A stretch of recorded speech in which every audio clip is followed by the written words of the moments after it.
Jai Hind students, welcome to my YouTube channel. Students, if a drop of water falls in a lake, then there is no identity of that drop of water, isn't it? But if the drop of water falls on a leaf, then it shines. So, we need to choose the best place where our ability shines. So basically students, our destiny is not created by the shoes we wear, but by the steps that we take. So students, list your priorities and follow your dreams.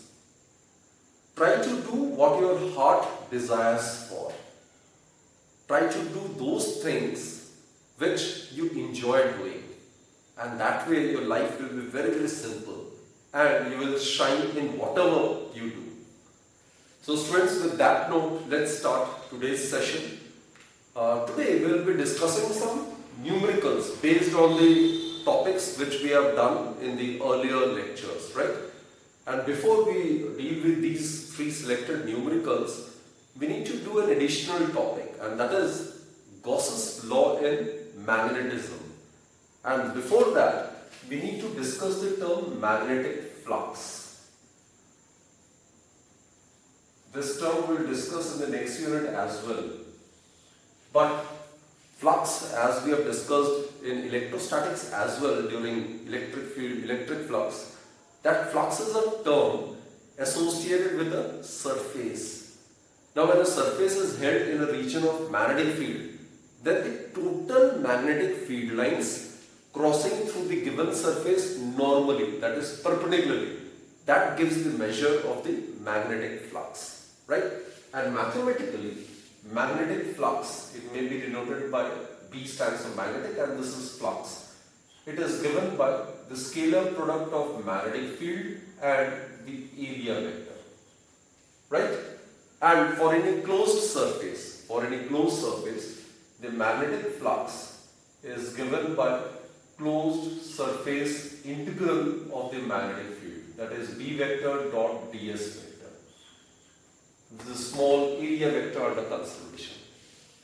I repeat students, flux is a term associated with a surface. So qualitatively speaking, when a surface is held in a region of magnetic field, then the total number of magnetic field lines crossing through that surface normally, that gives the measure of the magnetic flux. And mathematically, it is given by the scalar product of magnetic field and the area vector. Now this is the dot product. And as you are aware, the dot product of two vectors is always a scalar quantity, isn't it? And for a closed surface, it is given by the closed surface integral of the magnetic field. This is the symbol for closed surface integral. Now regarding its SI unit is Weber. It will be represented by WB. And the SI unit of magnetic field is Tesla and the SI unit of area is meter square. So 1 Weber is equal to Tesla meter square. Clear students? So we will discuss this term in detail in the coming lectures, right? So before we start discussing Gauss's law in magnetism, just try to recollect the Gauss's law in electrostatics. What was the statement of Gauss's law in electrostatics, students? Gauss law in electrostatics states that the electric flux associated with a closed surface, which is the closed surface integral of the electric field, is numerically equal to 1 by epsilon naught times the net charge enclosed by the surface, right? So this was the statement. Gauss's law in electrostatics. The electric flux, which is the closed surface integral of the electric field, it is 1 by epsilon naught times the net charge enclosed by the surface. And this we are aware, students, it is the absolute permittivity of free space, right? Now what would be its analogous statement in magnetism? That is what we need to discuss. So let's discuss now Gauss's law in magnetism. Now, in place of electric flux, it will be magnetic flux. In place of closed surface integral of the electric field, we need to write closed surface integral of magnetic field. And students, the basic difference between electricity and magnetism is that in electrostatics, in electricity, we have discussed about the presence of isolated charge. We can think of an isolated charge, right? And the electric field is due to a isolated source charge, which is a scalar quantity. But in magnetism, the magnetic field is due to a current element, which is a vector quantity. There, an isolated charge is possible. But here, isolated magnetic monopole doesn't exist. We are all aware that magnetic poles always exist in equal and opposite pairs. So magnetic monopole do not exist. Clear, students? Magnetic poles always exist in equal and opposite pairs. And the second very important difference is that in electrostatics, we have discussed the electric field lines. It emanates, it originates, or it starts from the positive charge and ends or terminates at the negative charge. Suppose this is positive, this is negative charge. So it will be like this, positive charge to negative charge. It will start or initiate from positive charge and end at the negative charge. While in the case of magnetic field lines, it is in the form of continuous closed loop. We have discussed in the case of bar magnet, the magnetic field line is inside the bar magnet, they are directed from south to north, and outside it is from north to south. So they are in the form of continuous closed loops. So that's the basic difference between electricity and magnetism, right? So let's see what will be the statement of Gauss Law in magnetism. Suppose there is a closed surface. Any closed surface, it can be a symmetrical closed surface or asymmetrical closed surface. It is immaterial. Now suppose it encloses various magnetic dipoles. This is the first dipole having pole strength of plus M1 and minus M1. This is the second dipole it is enclosing. It will also have equal and opposite poles, plus M2, and this is minus M2. This is suppose the third magnetic dipole having poles of having strength plus M3 and minus M3. Right, students? So this is a closed surface enclosing any number of magnetic dipoles. Now, this statement corresponding to the Gauss Law in electrostatics and magnetism would be, here it is closed surface integral of electric field is numerically equal to 1 by epsilon times net charge enclosed. Net charge enclosed. Here the corresponding term for charge would be pole strength. So here what is the net pole strength enclosed by this closed surface? Net pole strength. Net pole strength enclosed by the closed surface. It will be given by plus M1 minus M2 plus M2 minus M2 plus M3 minus M3. So it will be equal to 0. So net pole strength enclosed by a closed surface is always 0. So the magnetic flux associated with a closed surface must be always 0. So this is the statement of Gauss' law in magnetism. Understood, students? Now, there are two significances of Gauss' law in magnetism. We will discuss those significances.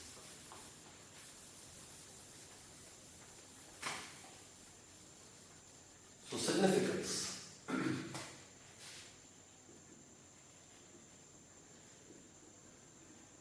First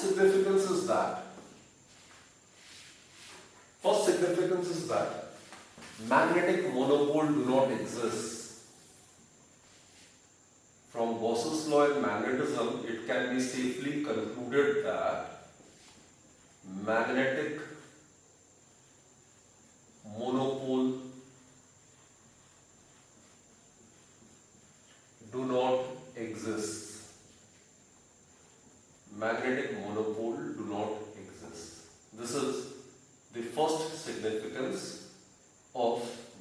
law in magnetism. Second, net pole strength inside the closed surface is 0. That is, the magnetic flux is 0.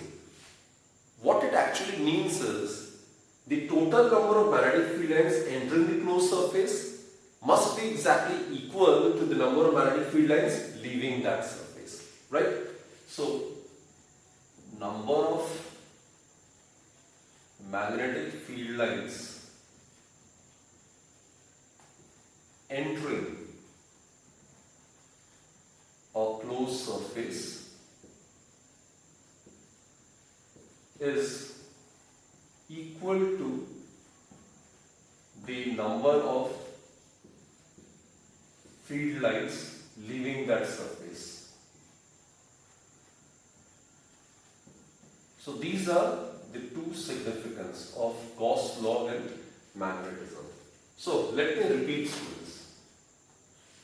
Gauss's law in magnetism states that the magnetic flux associated with a closed surface, which is numerically equal to the closed surface integral of the magnetic field, is always 0.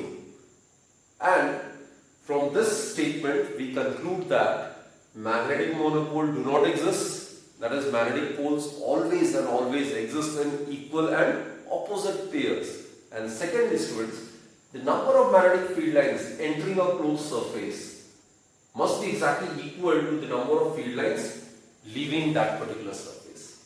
So these are the two significance of Gauss's law in magnetism, right? Well, students, this was the theoretical portion. Now let's concentrate on the numericals which I have written over there. So let me read out the first question. A short magnet is given and it has a magnetic moment of 0.48 ampere meter square, right? We are supposed to give the magnitude and the direction of the magnetic field produced by a magnet at a distance of 10 cm from the center of the magnet on the axial line and on the equatorial line. Okay, this is the question where we are supposed to make use of the formula directly. Now it's the case of a short magnet, students. Remember, this is a short magnet. This is the center of the dipole. This will be the axial line. This is suppose point P, and right perpendicular bisector. This is the equatorial line. Right? So distance from the center of the dipole is suppose R. 2L is considered the magnetic length. So for a short dipole, R is very, very large as compared to L. We have done it in the theoretical section, isn't it? So for a short dipole, magnetic field at any point on the axial, we can make use of the formula directly. It's equal to twice mu naught m divided by 4 pi r cube. R is the distance of the observation point from the center of the dipole, right? Let's solve it. 2 mu naught over 4 pi, it's 10 raised to the minus 7. Mu naught is 4 pi into 10 raised to the minus 7. 4 pi get cancelled, so mu naught over 4 pi can be written as 10 raised to the minus 7. Multiplied by magnetic moment. It is given, students. Magnetic moment is given to be 0.48 in SI, ampere meter square. R cube. Distance is 10 centimeter. So 10 centimeter is 10 by 100, that is 0.1 meter. That is 10 raised to the minus 1 meter. Right? So R cube. So 10 raised to the minus 1 to the power 3. So it will give us 10 raised to the minus 3. So students, let's solve it. So it will be 0.48 into 2. It will be 0.96 multiplied by 10 raised to the power minus 4 Tesla. So this is the strength of the magnetic field at a point which is at a distance of 10 centimeter from the center of the short dipole on the axial line, right? Now, in order to find out the answer of the second part, we need not to do the calculations again. Here we can make use of the result which we have earlier obtained. We know that for a short magnet, B axial divided by B equatorial, it's equal to 2:1. Therefore, B equatorial is equal to B axial divided by 2. So, what will be the value of the magnetic field at any point on the equatorial line due to this short dipole? It will be, and distance is given to be same, 10 centimeters. So, that's why we can directly make use of this formula, right? So, B axial is 0.96 into 10 raised to minus 4 divided by 2. So, therefore, B equatorial, it will be equal to 0.48 into 10 raised to power minus 4 Tesla. So, this is the answer, students.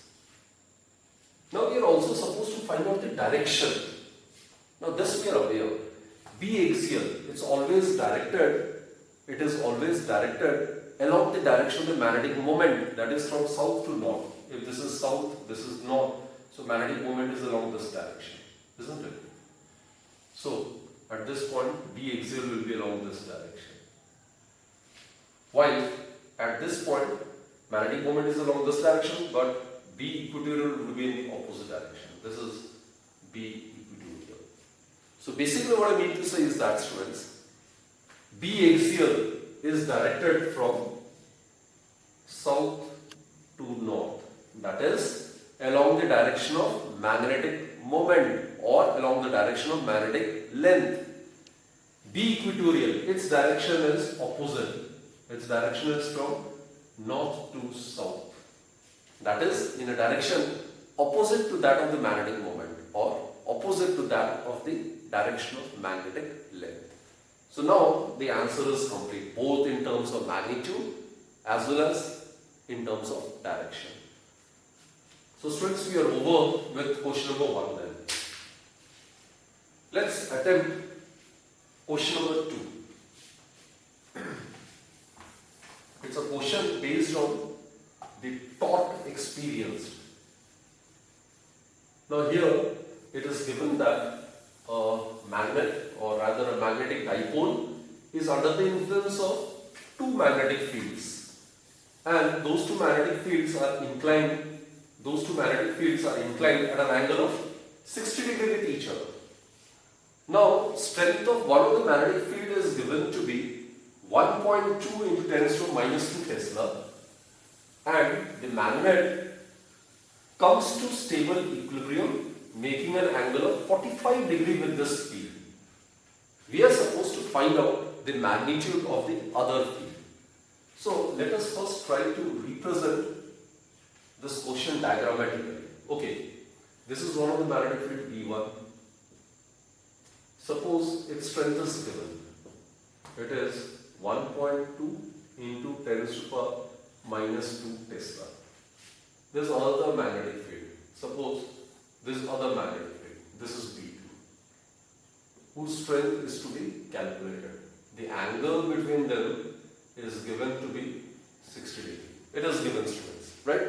Suppose this point is O.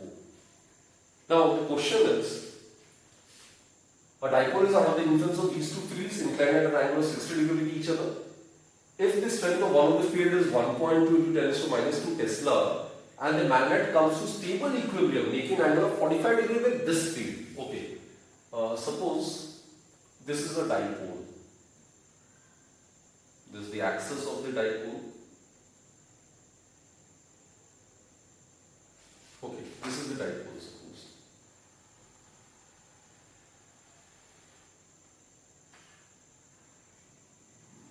Compass needle or linear bar magnet. Right? Suppose this is the north pole, and let us consider this to be the south pole. And it is making an angle of 45 degrees with the given magnetic field. This angle is 45 degrees.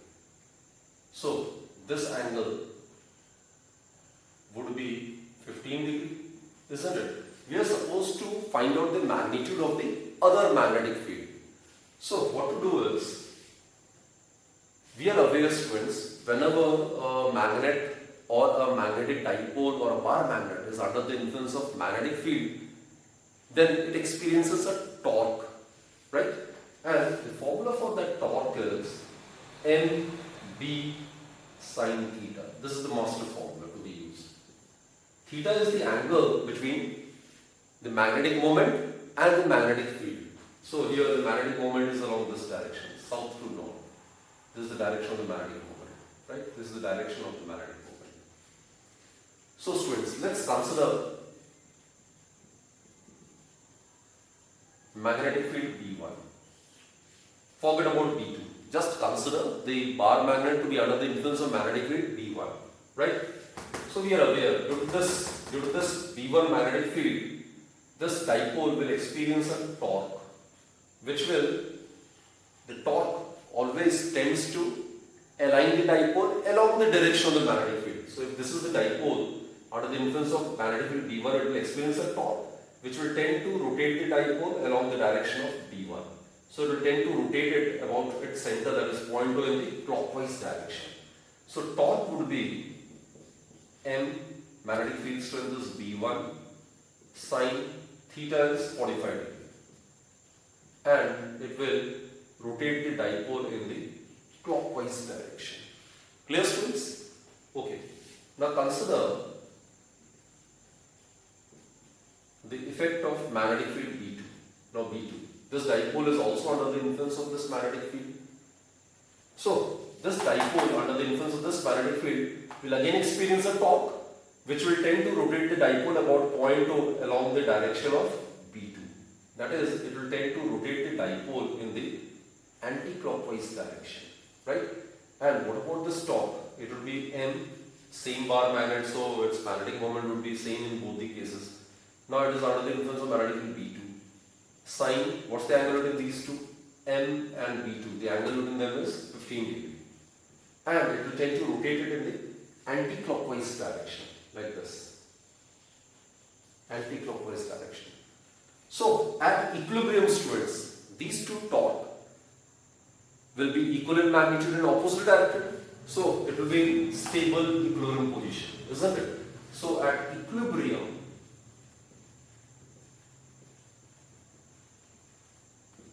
tau 1 would be equal to tau 2. This tends to rotate it in the clockwise direction and this torque tends to rotate it in the anti-clockwise direction.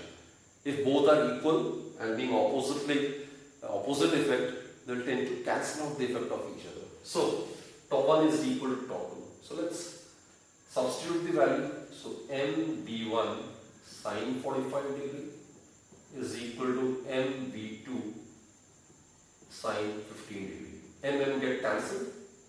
B1 sine 45 and B1 is given. B2 is to be found. So B2 is equal to B1 sine 45 degree divided by sine 15 degree. So students, let's substitute the value and we can easily get the answer. So therefore, B2, it is equal to B1, the strength of magnetic field, first one is given 1.2 into 10 raised to power minus 2 Tesla. Sine 45 degree is 1 by root 2. And sine 15, it is considered to be 1 by 4. So 1 by 4. So it becomes, so it will be 4.8 divided by root 2 into 10 raised to power minus 2 Tesla. So that's the answer, students. You can simplify it further. But I hope you have understood the concept. Clear? So this was a very, very important and interesting question. The dipole was under the influence of two fields which were inclined at an angle of 60 degree with each other. One of the field strength is given, the strength of the other magnetic field is to be found. So that is what we have done by using the simple formula, right? So students, let's move on to the last question.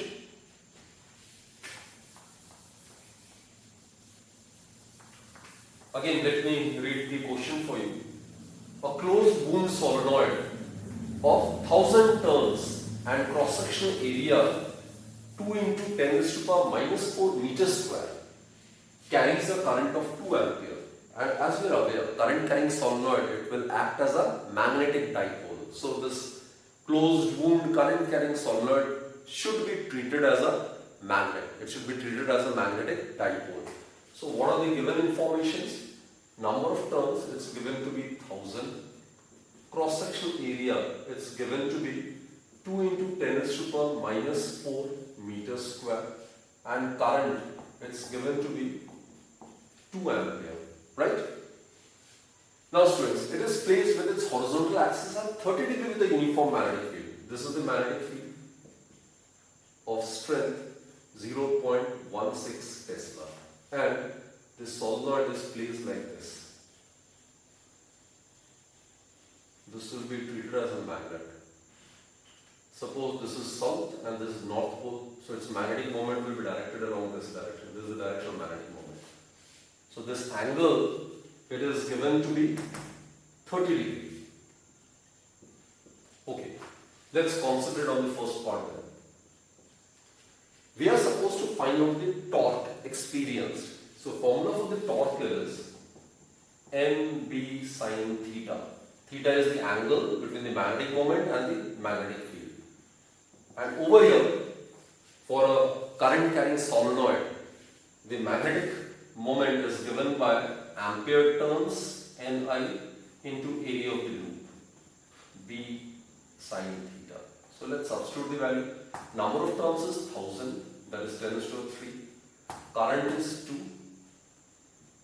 Magnetic field strength, its current is 2, then area is 2 into 10 raised to power minus 4 multiplied by B, strength of the magnetic field, it is 0.16, and sine theta is 30 degree, right? Sine 30 is half, so this gets cancelled. So we'll be left with 2 into 0.16, that will give us 0.32 multiplied by 10 raised to power minus 1, isn't it? So this is 0.16 multiplied by 2, it will give us 0.32, and 10 raised to 3 into 10 raised to minus 4, that will give us 10 raised to minus 1. So that should be 0.032 Newton meter. And what about its direction, students? This we are aware of. Its direction is, in this case, its direction is perpendicular to the plane containing m vector and b vector and directed inwards. That will be the direction of torque, right? Now consider the second part.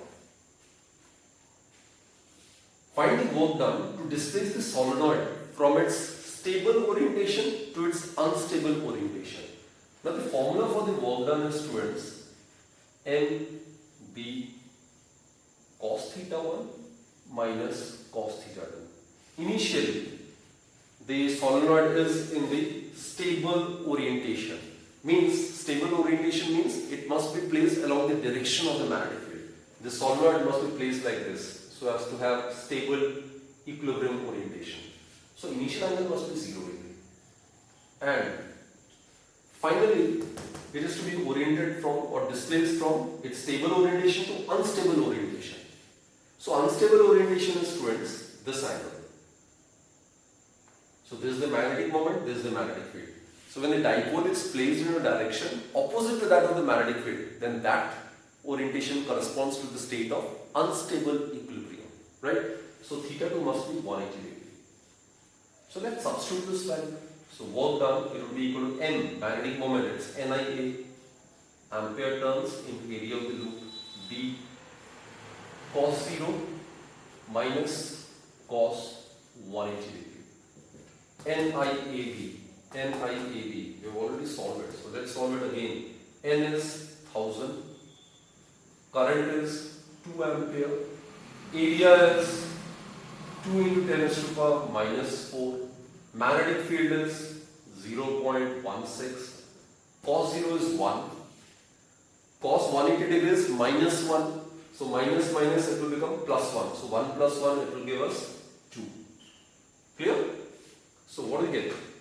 2 into 2 into 2, that will give us 8 multiplied by 0.16 multiplied by 10 raised to the minus 1. So students, it will give us 1.28 multiplied by 10 raised to the minus 1, and that in turn will give us 0.128 joule. So this is the answer.